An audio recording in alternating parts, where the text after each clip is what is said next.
Special guest, welcome to the show, Washington Capitals forward TJ Oshie. TJ, how's it going, sir?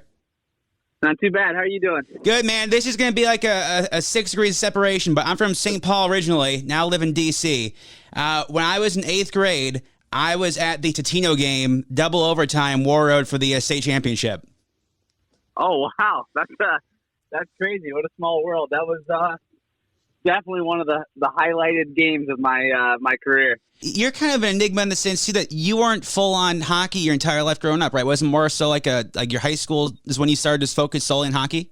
Yeah. I was more so a basketball player, but I played all sports growing up that were available to me: soccer, baseball, football, golf. Basketball was my favorite growing up, and I actually kind of got cornered and got told I had to pick between playing basketball and hockey while I was going to a school out in Stanwood, Washington. And the coach, I was the only kid in the whole school that could probably even skate, but definitely the only kid that played hockey. And I told him I'd have to miss some practices for hockey practice. And he made me pick basketball or hockey right on the spot, right? Like 15 minutes after he gave me my jersey for making the freshman team. And I thought it was rude of him, so I picked hockey despite him. And then here I am. You know, that would have been about 20 years ago. Talking to a TJ Oshie of the Capitals. Man, what was the first time you realized, was growing up, like, you break a hockey stick? I think every parent has a heart attack when somebody breaks a stick. But when you first realized you have like an unlimited supply of sticks, equipment, what was that first like going into the equipment room of an NHL arena? I was fortunate enough to go to the University of North Dakota, where they treat the basically. I mean, I felt like it was, you're spoiled there, maybe even more so than the NHL. And I remember I went on an unofficial visit. It's the only place I ever visited. And I walked into their stick room, and every player had 24 sticks in their stall. I got like 1, maybe 2 sticks for the whole season. And I'm a stick freak, love trying out different curves, different patterns, all this stuff. And when I saw the stick rack, I was like, where do I sign? I'm absolutely in. I don't even care about the rest of the stuff. If I get this many sticks, I'm coming. Yeah, that stuff. I mean, first of all, the Ralph, if for those who don't know college hockey, it's probably one of the coolest, I think, college hockey arenas. That is kind of wild, though, the trajectory of your life based on an old coach making you choose basketball or hockey, and then the stick rack at the Ralph. That's kind of wild to think, like, how great things worked out based on those decisions. Yeah, absolutely. I'm very, very fortunate, and even just moving to high school in War Road, coming in, not being a great skater compared to the kids that, grew up playing pond hockey their whole lives. Was kind of supposed to be in JV. A guy got injured, so I ended up going right to the first line, played my whole high school career on the first line. Was supposed to go to juniors for a year. Someone in North Dakota signed early, so I went to North Dakota as a true freshman. Same thing. Someone got hurt the first week, moved up to the first line, stayed there. And then, I mean, it was just very fortunate, very lucky in a lot of circumstances to get so many opportunities to succeed. And, very, very thankful for that. Well, it was funny when you guys won the Cup. I think that was the first time in recent memory that, like, a hockey team particularly partied with the fans, and the drinking of the beer through the jersey. Is that something we honed in Grand Forks, or was that a spur of the moment thing?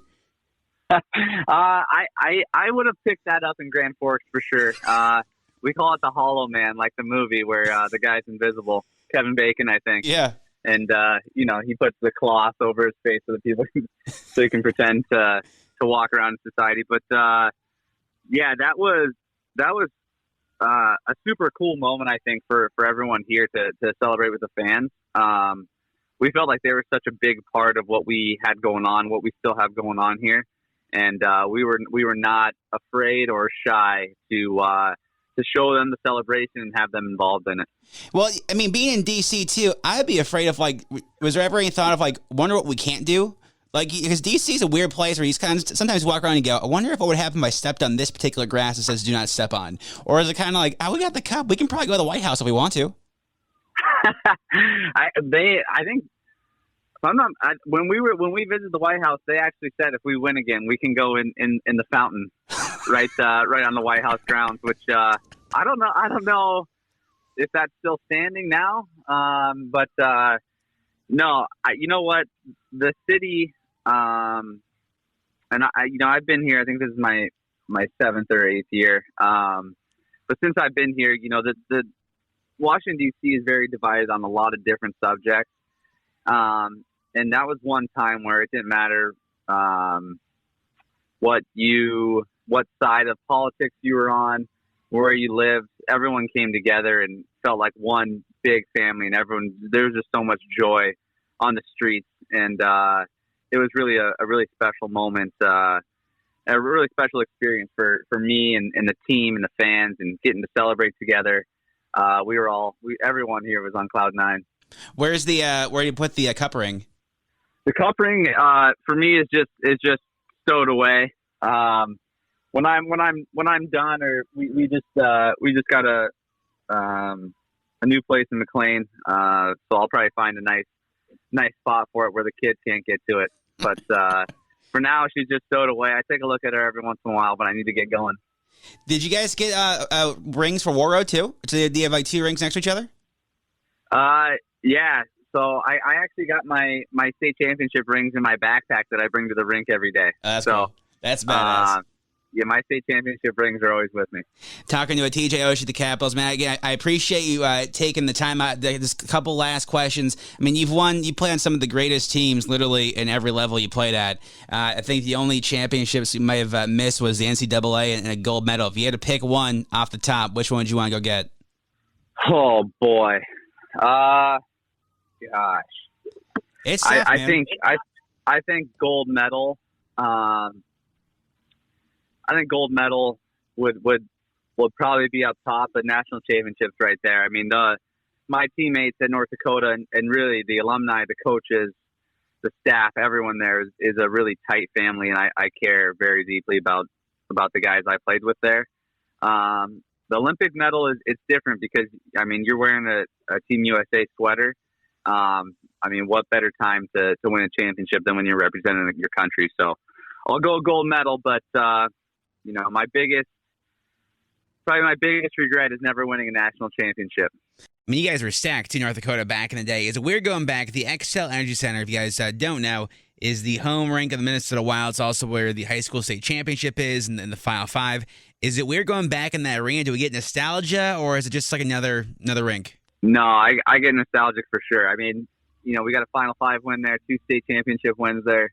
I love that building. Not to mention the cinnamon sugar donuts are phenomenal. I always have the trainers get me one, and I have them right before warm-up. Probably not great to have before a game, but the smell of that place and those donuts, it just brings me back. So I definitely like playing there, and I didn't get to this year, unfortunately. I guess or last year. So I'm excited to get back. It's funny. I always tell folks, because out here, like, the Minnesota State Fair is a foreign concept to people from the DMV, and explaining what cheese curds are and just why deep fried cheese, even though it's got to be the worst food on the planet, there's just something about it that's heavenly, It definitely is, and it's actually something very surprising. I've been in Minnesota now for 19 years, kind of like a home base. I haven't been back in a couple summers because of the pandemic and all this other stuff. But I've only been to the Minnesota State Fair one time, bruh, and that was like 3 years ago. Man, because I was always up in War Road, and sure. To drive 6.5 hours, I was busy playing golf and playing street hockey, or in the summer, a lot of the time I was out visiting my mom in Seattle. So I've been one time, but the cheese curds are phenomenal. What are the cookies? Oh, St. Martha's. Cookies? Oh, my dude. So St. Martha's. Yeah, dude. So she was my art teacher in 8th grade, right? So no way, bro. Typical Minnesota, and first of all, I was at the game on Sunday, and Minnesota folks, we just can't help ourselves, and you can't make it up. The woman next to me is like, "Oh, you're from Little Falls? Well, do you know the blank family?" I'm like, only somebody in Minnesota would hear a small town name and go, "You certainly must know the Ericksons," and it's just salt of the earth, man. TJ, I appreciate taking time out. Obviously, too, check out the War Road brand too. So that's your brand, clothing and athletic apparel. Yes, sir. Warroad.com. That's how small the town of War Road is. They didn't have the Warroad.com domain name. But no, Warroad.com. we use a lot of some of the proceeds to go back to World Youth Hockey, to the town, and for Alzheimer's charity, and the ADDF, which is very close to me and my family. So it's a fun thing, very rooted in hockey, but super comfortable clothes for anyone, whether you're a fan or not. Really proud of the brand and my partners there. So thanks for the shout out. Yeah, I have several of the T-shirts, and if the city of Warroad ever wants to buy back the domain, that could be the cash out right there for retirement. You know what I mean? Nah, I would give that to them. They've given me more than enough. If they want it, they can have it. TJ Oshie, man, thank you so much for joining. Best of luck the rest of the way. Look forward to seeing what you guys do this season. Yeah, thank you very much. It was a good chat. Thanks for having me. There you have it. TJ Oshie, Washington Capitals.